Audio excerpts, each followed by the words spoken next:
Hello friends, இன்னைக்கு நம்ம பார்க்க போகிறது ஜாப்பனீஸ் அனிமே சீரீஸான the world finest assassin get reincarnated in another world season 1 episode 8 தான் இன்னைக்குள்ள வீடியோவில் பார்க்க போகிறோம். உங்களுக்கு இந்த வீடியோ பிடிச்சிருந்தது அப்படின்னா லைக் பண்ணிட்டு அப்படி மறக்காம நம்ம சேனலை சப்ஸ்கிரைப் பண்ணிருங்க. இந்த எபிசோடுக்கு அப்புறமா கதை டிஃப்ரெண்டாவோ சூப்பராகவோ போக ஆரம்பிக்கும். ஆனால் கொஞ்சம் குழப்பமா இருந்தால் கூட அது எல்லாமே உங்களுக்கு கடைசி எபிசோட்ல புரியும். ஸோ கேர்ஃபுல்லாக வாட்ச் பண்ணுங்க. சரி வாங்க நம்ம இன்னைக்குள்ள கதைக்குள்ள போகலாம். இன்னைக்கு நம்ம பார்க்க போகிறது the world finest assassin get reincarnated in another world season 1 episode 8.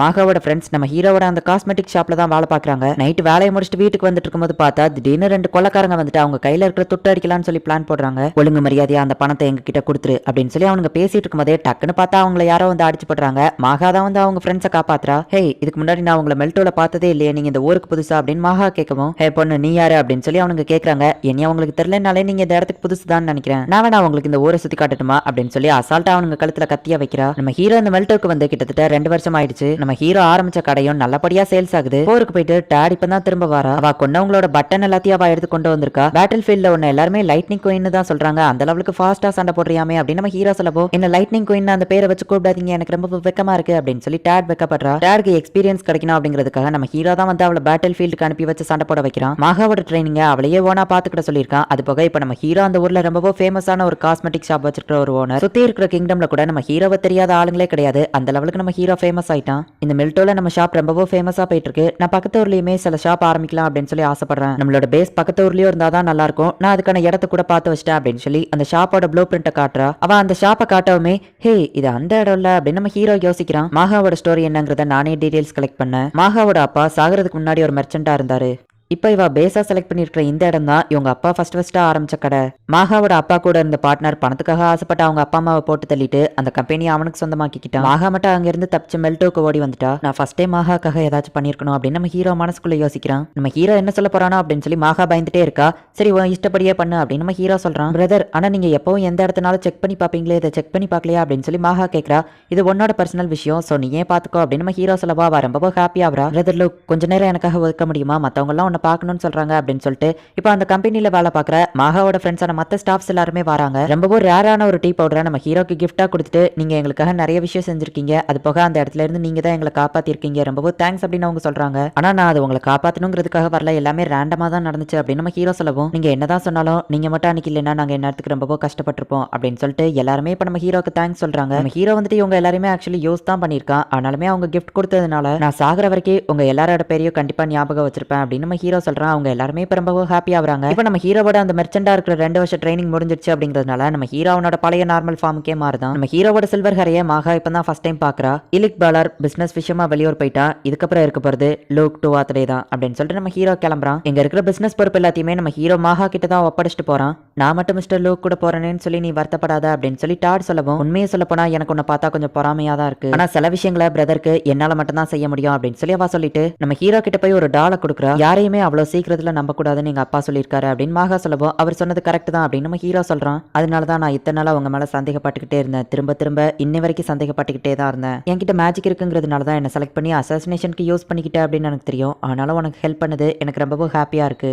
இனி அப்பப்ப பாக்குறதுக்காக வா அப்படின்னு சொல்லி அவ சொல்லவோ, கண்டிப்பா நான் உன்னை பார்க்க வருவேன் அப்படின்னு நம்ம ஹீரோ சொல்றான். டியாவை மாசத்துல ஒரு நாள் கண்டிப்பா பார்க்க போயிருவேன், அதே மாதிரி நானும் வெயிட் பண்ணிக்கிட்டே இருப்பேன், நீ வரலன்னா நான் அழ ஆரம்பிச்சிருவேன் அப்படின்னு அவ சொல்லவோ, கண்டிப்பா நான் உன்னை பார்க்க வருவேன் அப்படின்னு சொல்லிட்டு நம்ம ஹீரோ கிளம்புறான். உங்களுக்கு ஹெல்ப் பண்றது எனக்கு ரொம்பவும் சந்தோஷமா இருக்கு, உங்களுக்காக நான் காத்துக்கிட்டே இருப்பேன் என்னோட ஃப்ரெண்ட்ஸ் அப்படின்னு சொல்லி அவ மனசுக்குள்ள நினைக்கிறா. நீ மகாவை மிஸ் பண்றியா அப்படின்னு சொல்லி டாட் கிட்ட நம்ம ஹீரோ கேட்கவும், உண்மையை சொல்ல போனா எனக்கு கிடைச்ச ஃபர்ஸ்ட் ஃப்ரெண்ட் அவதான், அதனால நான் அவளை மிஸ் பண்ணதான் செய்யறேன் அப்படின்னு சொல்லி டாட் சொல்லவோ, அப்படின்னா இதுக்கப்புறம் அப்பப்போ சப்ளைக்கு ஒன்று அனுப்பி வைக்கிறேன், அப்படி இருந்தா நீ அவளை பார்க்கலாம் அப்படின்னு சொல்லி நம்ம ஹீரோ சொல்லவோ, அவ என்ன பார்த்தா ஹாப்பியா இருக்கிறத விட உங்களை பார்த்தா ரொம்பவும் ஹாப்பியாவா. அவ உங்களை லவ் பண்றா, ஒரு பிரதரா இல்ல அதுக்கும் மேல அப்படின்னு சொல்லி டாட் சொல்லவோ, எனக்கும் அவளை பிடிக்கும், ஆனா மத்த எந்த ஃபீலிங்ஸும் இல்ல அப்படின்னு சொல்லி நம்ம ஹீரோ சொல்றான். இவங்க பேசிட்டு இருக்கும்போதே நம்மள நோக்கி சில பீஸ்ட் வருது அப்படின்னு சொல்லி நம்ம ஹீரோ சொல்றான். பார்த்தா சில மான்ஸ்டர்ஸ் அந்த இடத்துல சுத்தி வளைக்குது, சீக்கிரம் நீ உள்ள போ அப்படின்னு சொல்லி அந்த டிரைவர் அவ உள்ள அனுப்பிட்டு, மிஸ்டர் லூக் என்னோட ட்ரைனிங் நான் செக் பண்ணி பாக்குறதுக்கான நேரம், நானே இதை பாத்துக்கிடுவேன் அப்படின்னு சொல்லிட்டு அவ போயிட்டு அந்த எல்லா பீஸ்டையும் அடிச்சு போடுதா. டாட் அவளோட மேஜிக் யூஸ் பண்ணியே சில பீஸ்ட் அட்டாக் பண்றா. மேஜிக் யூஸ் பண்ணி அவளோட ஸ்ட்ரென்த்தையும் அவளால அதிகமாக்க முடியுது. ஒரு வழியா எல்லா எல்லா பீஸ்டியாவா கொண்டுட்டா, உன்னை லைட்னிங் குயின்னு சொல்றதுல ஆச்சரியப்படுறதுக்கு எதுவும் இல்ல அப்படின்னு நம்ம ஹீரோ சொல்லவோ,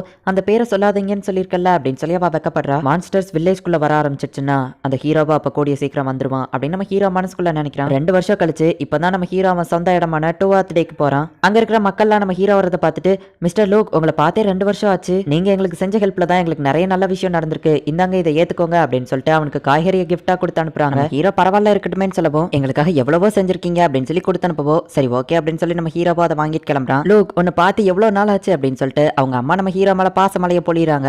அம்மா எல்லாரும் முன்னாடியே இதை பண்ணாதீங்கம்மா அப்படின்னு சொல்லவோ, நீ எனக்கு இன்னும் சின்ன பையன் தான் அப்படின்னு சொல்லிட்டு, டாட் எப்படி இருக்க, அப்புறம் என் பையன் அந்த இடத்துல என்னெல்லாம் பண்ணாங்கிறத எனக்கு ஒண்ணு விடாம சொல்லு அப்படின்னு சொல்லி அவங்க அம்மா கேக்குறாங்க. டாடும் சரி ஓகே அப்படின்னு சொல்றா. அவங்க அப்பா உனக்காக தான் ரொம்ப நேரமா வெயிட் பண்ணிட்டு இருக்காரு அப்படின்னு சொல்லி அவங்க அம்மா சொல்றாங்க. சரி நம்ம ஹீரோவா அவங்க அப்பாவை பாக்குறதுக்காக போறான். பாலு கில்லாருங்கிற பேர் தெரியாத நோபல்மேனே இந்த கிங்டம்ல கிடையாது, அந்த அளவுக்கு நீ வளர்ந்திருக்க அப்படின்னு சொல்லி அவங்க அப்பா நம்ம ஹீரோவை பாராட்டுறாங்க. அந்த காஸ்மெட்டிக் ஷாப்ல பொருளை கிரியேட் பண்ணி கொடுத்தது மட்டும் தான் என்னோட ஐடியா, மத்தபடி அந்த கடையை ரொம்பவோ பிரபலமாக்குனதெல்லாம் அந்த பாலாரோட வேலை தான் அப்படின்னு சொல்லி நம்ம ஹீரோ சொல்றான். உண்மையிலேயே அவர் ஒரு அருமையான மெர்ச்சன்ட், அதனாலதான் நான் அவருக்கு கீழே ட்ரைனிங் எடுக்க வச்சேன் அப்படின்னு சொல்லி அவங்க அப்பா சொல்லிட்டு, உன்னோட அசாசினேஷன் ஒர்க்ல நோபல்மேன் கிட்ட நெருங்கி பழகிறதுக்காக தான் உன்னை அந்த மெர்ச்சண்டா இருக்க சொன்னேன். ஆனா அதுக்கு இன்னொரு காரணமும் இருக்கு, அது என்னன்னு தெரியுமா, டூவாத் டேவோட லைஃப் ஸ்டைல்ல இல்லாம நீ டிஃப்ரெண்டாவும் வாழ கத்துக்கணும்னு நான் ஆசைப்பட்டேன் அப்படின்னு அவங்க அப்பா சொல்லவும், நீங்க என்ன சொல்ல வரீங்க அப்படின்னு நம்ம ஹீரோ கேட்கறான். வந்து உட்கார் நம்ம இதை பத்தி பேசலாம். இந்த அசாசினேஷன் லைஃப் ரொம்பவும் ரிஸ்கானது, ஆனா அந்த மெர்ச்சன்டைஸ் வாழ்க்கை ரொம்பவும் ரிச், அதே நேரத்துல உனக்கு ஜாலியாவும் இருக்கும். பாலார் ஒரு தடவை என்ன மீட் பண்ண வந்திருந்தப்போ சொன்னாரு, நீ பிசினஸ் ரொம்பவும் சூப்பரா பண்ற, இதுல உன்னை விட்டா கூட நீ ரொம்பவும் பெரிய ஆளா வருவேன்னு சொல்லி. ஒருவேளை நீ பிசினஸே பண்ணணும்னு ஆசைப்பட்டேன்னா நான் உன்னோட வழியில குறுக்க நிக்க மாட்டேன் அப்படின்னு அவங்க அப்பா சொல்லவும், என்னப்பா பேசுறீங்க,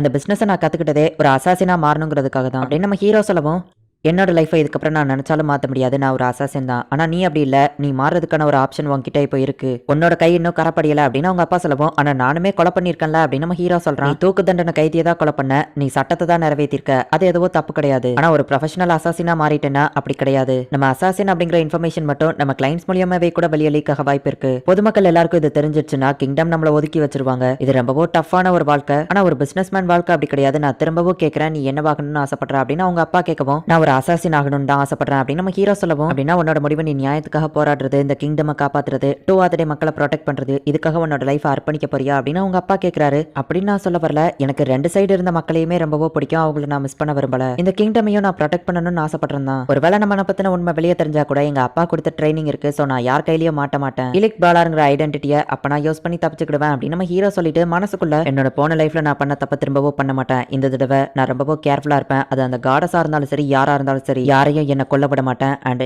நான் யாரை கொல்ல போறேங்கிறத நான் தான் முடிவெடுப்பேன் அப்படின்னு நம்ம ஹீரோ மனசுக்குள்ள நினைச்சிட்டு, அது போக நான் டூவாத் டேவா இருந்தா மட்டும்தான் என்னால ஒரு விஷயம் பண்ண முடியும் அப்படின்னு சொல்லவோ, அப்படி என்ன விஷயம் இருக்கு அப்படின்னு அவங்க அப்பா கேட்கவும், டியா விக்ரோனேவை நான் லவ் பண்றேன், நான் ஒரு மெர்ச்சண்டா இருந்தா என்னோட ஸ்டேட்டஸ் அவளுக்கு ஒத்து போகாது, ஒரு டூவாத் டேவா இருந்தா மட்டும்தான் என்னால அவளை கல்யாணம் பண்ண முடியும் அப்படின்னு நம்ம ஹீரோ சொல்லவும், அவங்க அப்பா சிரிச்சுக்கிட்டே, காதலுக்கு கண்ணில்லன்னு சொல்லுவாங்க, அது உண்மைதான் போல அப்படின்னு சொல்லிட்டு, சரி ஓகே இப்போ நீ ஒரு முழு அசாசினா மாறிட்ட, இதுதான் உன்னோட ஃபர்ஸ்ட் ஜாப், இவன் ஒரு நோபல்மேன், இல்லீகலான ட்ரக்ஸை வித்து மக்களுக்கு இவனால நிறைய பாதிப்பு ஏற்படுது, இந்த மிஷன்ல நான் தலையிட மாட்டேன், உனக்கு எந்த மெத்தட் கரெக்டா இருக்குன்னு தோணுதோ உன்னோட இஷ்டப்படி அவனை கொள்ளு அப்படின்னு அவங்க அப்பா சொல்லவோ, நான் இதை பர்ஃபெக்டா பண்ணி முடிக்கிறேன், நான் தான் லுக் டூவாத் டே அப்படின்னு நம்ம ஹீரோ சொல்றாங்க. இந்த இடத்துல இந்த எபிசோட் முடியுது. இதுக்கப்புறத்துல இருந்தே கதை ரொம்பவும் இன்ட்ரெஸ்டிங்காவும் சூப்பராகவும் போக ஆரம்பிக்கும். நம்ம ஹீரோ வந்துட்டு டியா அப்படிங்கிற பொண்ணை மட்டும் தான் லவ் பண்றான், அவளுக்கு நம்ம ஹீரோவோட 3 வயசு அதிகம் தான். டெக்னிக்கலி பார்க்கும்போது நம்ம ஹீரோக்கு தான் வயசு அதிகம். மாகாவும் நம்ம ஹீரோவை லவ் பண்றா, நம்ம ஹீரோக்கு மாகாவை பிடிக்கும், ஆனா லவ்ங்கிற எந்த ஒரு ஃபீலிங்ஸும் நம்ம ஹீரோ கிட்ட இல்ல. ரிலேஷன்ஷிப்லாம் இந்த எபிசோட்ஸ்ல ரொம்பவும் காம்ப்ளிகேட்டடா இருந்தாலும் கூட இதுக்கப்புறம் வரப்போறது ஃபுல்லா ஆக்ஷன் சீன் தான், சும்மா வேற லெவல்ல இருக்கும். ஸோ மிஸ் பண்ணாம பார்த்து என்ஜாய் பண்ணுங்க.